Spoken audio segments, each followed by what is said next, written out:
Hello, everyone, and welcome. I am Elsa W. Smith, your Maryland estate planning attorney, and I'm the owner of the law offices of Elsa W. Smith, where our mission is to empower women through estate planning. Welcome to Women Winning Wednesdays. You know, through our guests and educational content, my hope is to provide you with glimpses of what an empowered woman is and what she needs to win.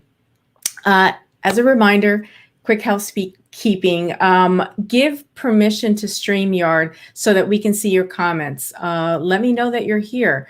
You can do so by going to streamyard.com/Facebook. Say hi and let me know where you're listening from. If you catch this on the replay, make sure and post a hashtag replay in the comments. It is good to be back. I took a long overdue vacation in beautiful Napa Valley, California.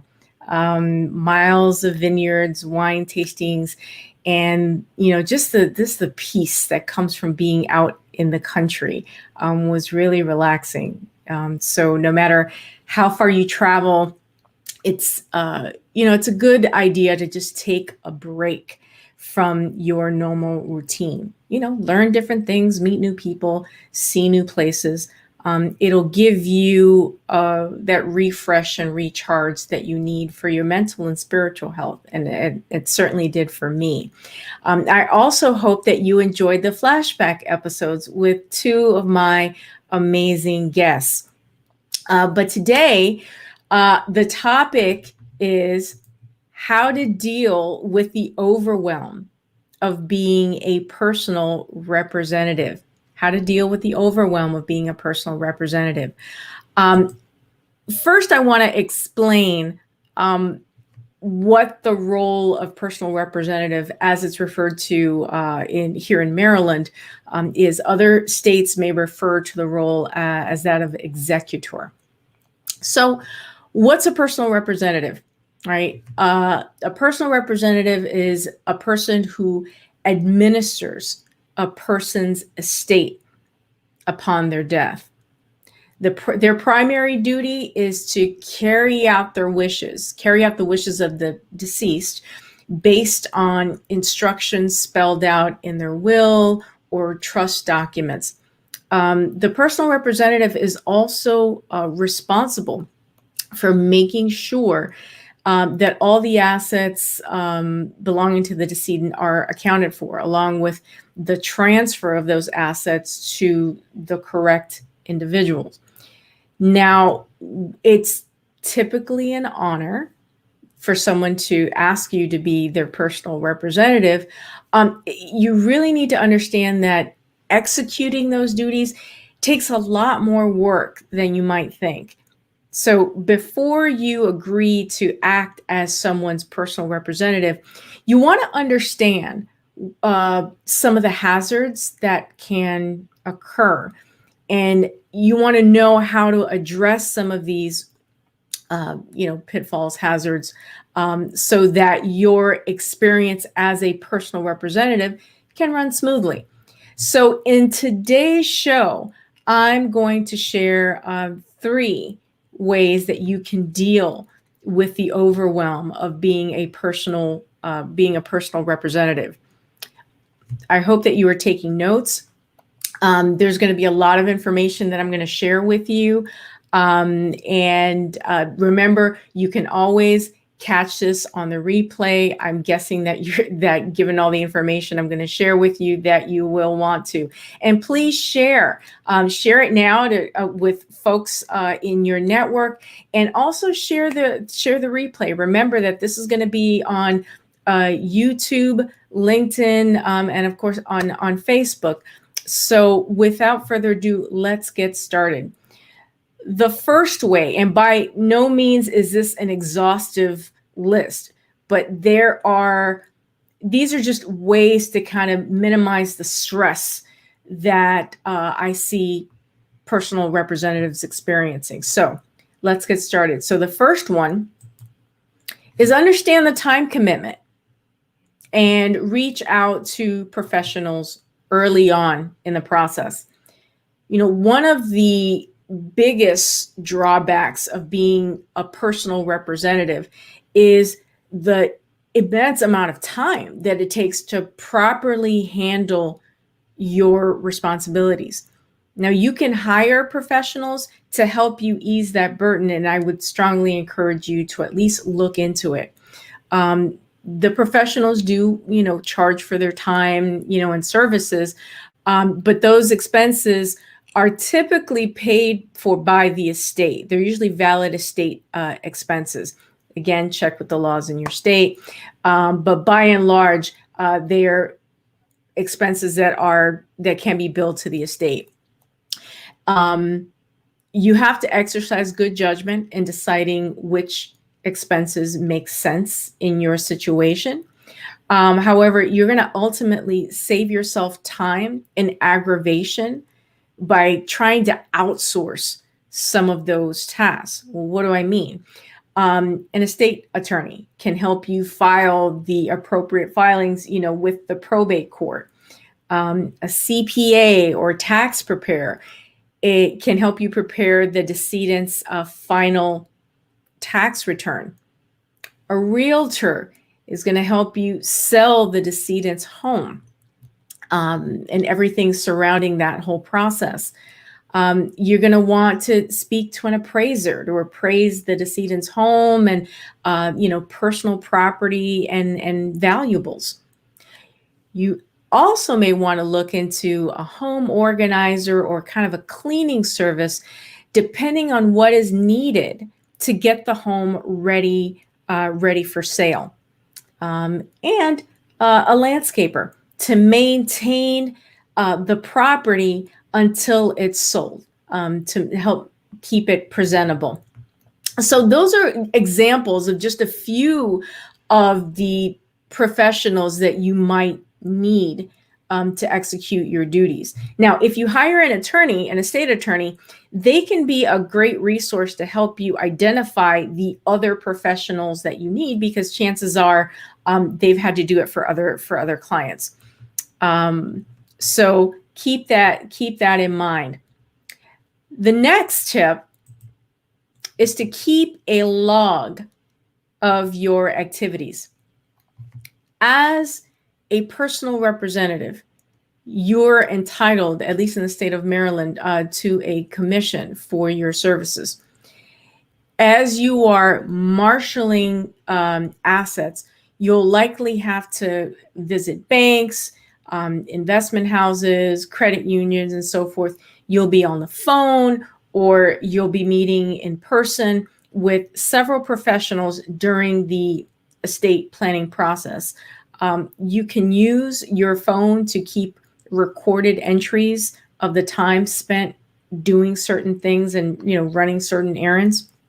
You can also keep, make it simple. Keep a small notebook of just the time that you spent doing certain activities. Again, all related to your role as personal representative.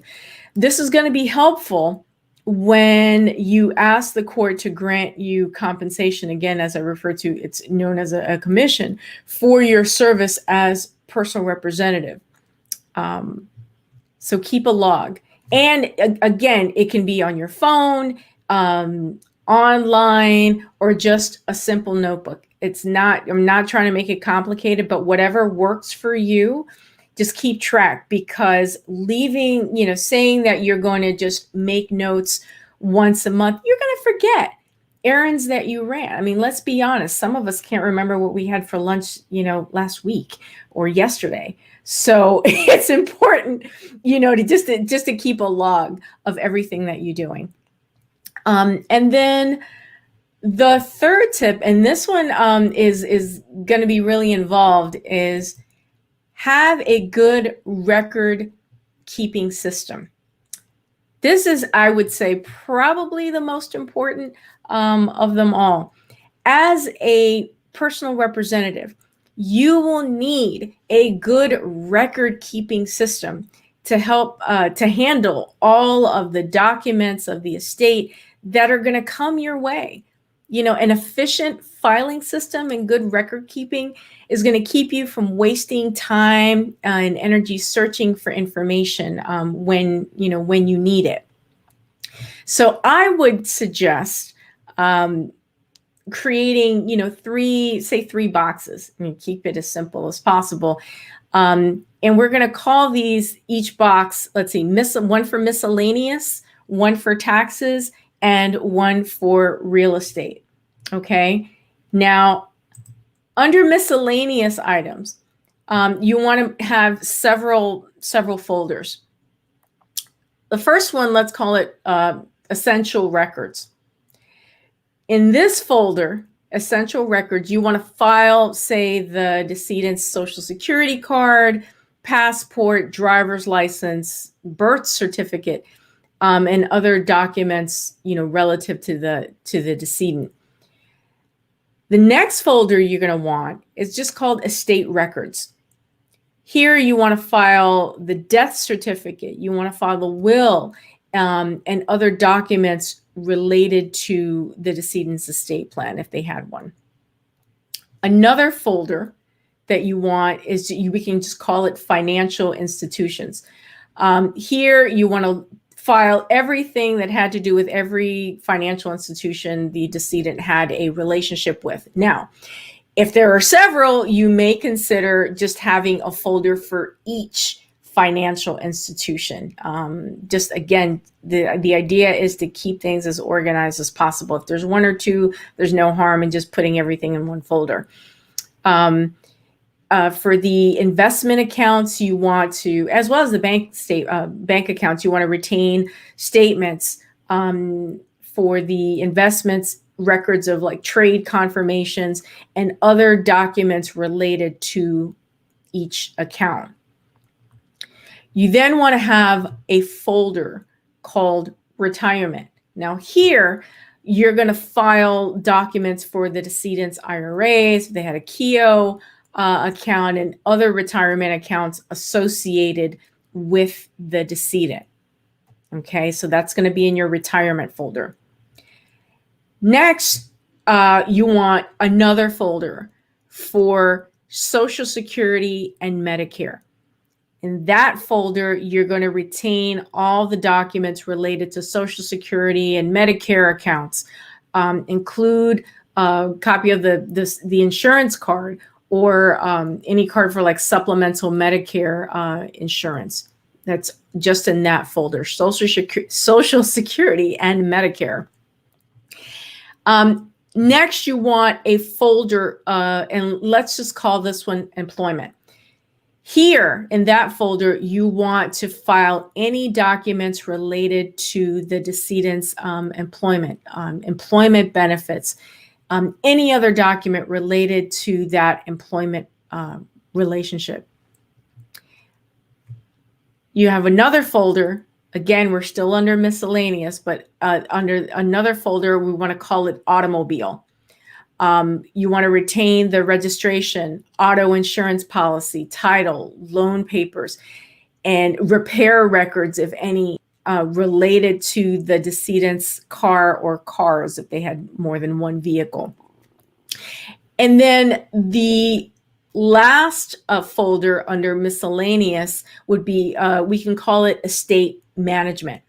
Here you want to file bills from the attorney, bills from the accountant or CPA, and other documents related to the cost of administering the estate. Okay, the goal is to be able to, at a glance, see where the documents that you need are and to be easily accessible, right? So the next box, if you will, that I would suggest that you have is for taxes. Now in this box, you want to store a copy of any 1099s, W-2s, anything else needed to that's going to be needed to file the decedent's final tax return. It's going to be very important. And for this, I would recommend that you connect with a tax professional for more guidance on what else is needed. For example, prior tax returns, and they'll be able to tell you like how far back you need. There are some people that keep, years and years and years of tax returns, which is fine, but you may not need, as much. But again, refer to the tax professional to let you know exactly what you need. It'll make their job a lot easier. Trust me on this. So you want to have a tax folder, a tax box. And then lastly, you want to have one for real estate. Yes. Establish a folder in that box for each property the decedent owned. And in each folder, you want to retain the deed, a home insurance policy, mortgage papers, keys and other documents related to that particular property. There are lots of folks who have, their main residence and may have a vacation home in another state. Now, that in dealing with that property, that's called ancillary administration. That's a topic for another video. But it's basically the probate process held in that state to deal with that property. So it's nice to, and it's save you a lot of time and headache to keep a folder for each property.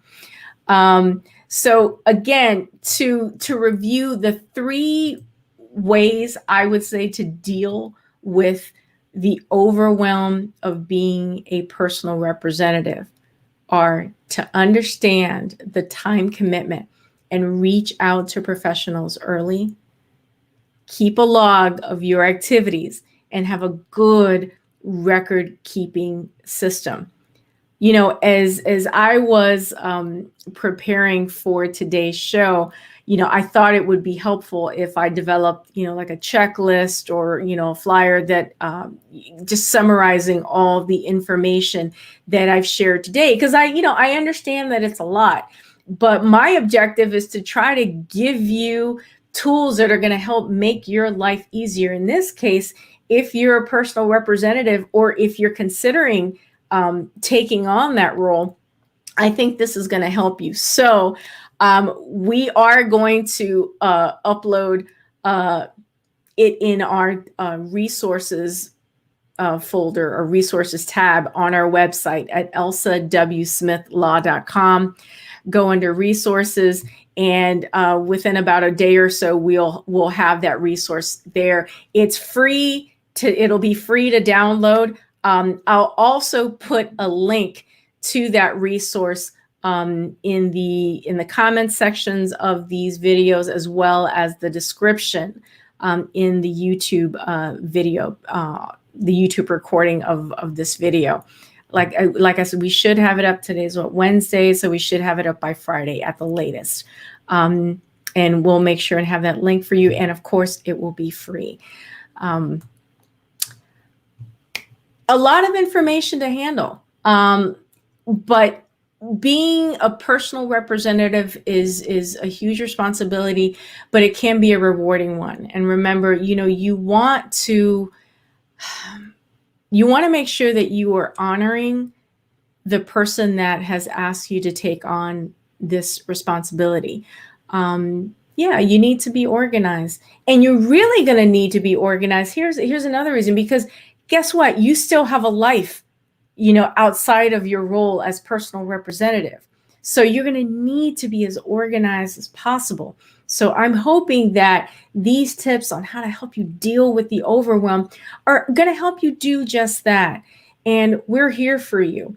If you need assistance with probate matter, or better yet, with estate planning, I want you to give our office a call at 410-995-7719.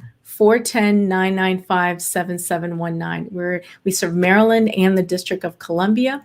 I also want to invite you to check out our YouTube channel. We've got plenty of educational videos that are free of charge on that channel. Follow us on Facebook, LinkedIn, and of course on YouTube. Subscribe. And I hope that this segment has been of value, has provided, a benefit to you, because really, otherwise there's no point in me doing these videos if I'm not providing value of some sort to you. And I really hope I am. I'm so appreciative to those of you who follow me each week. Like I said, it's good to be back. Vacation was nice. It's good to be back.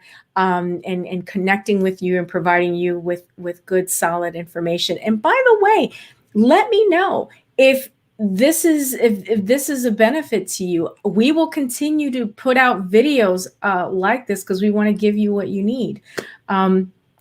I want to thank everyone for joining me this week on this episode of Women Winning Wednesdays. I am Elsa W. Smith, your Maryland estate planning attorney. I will see you next week, everyone. Take care. Be well.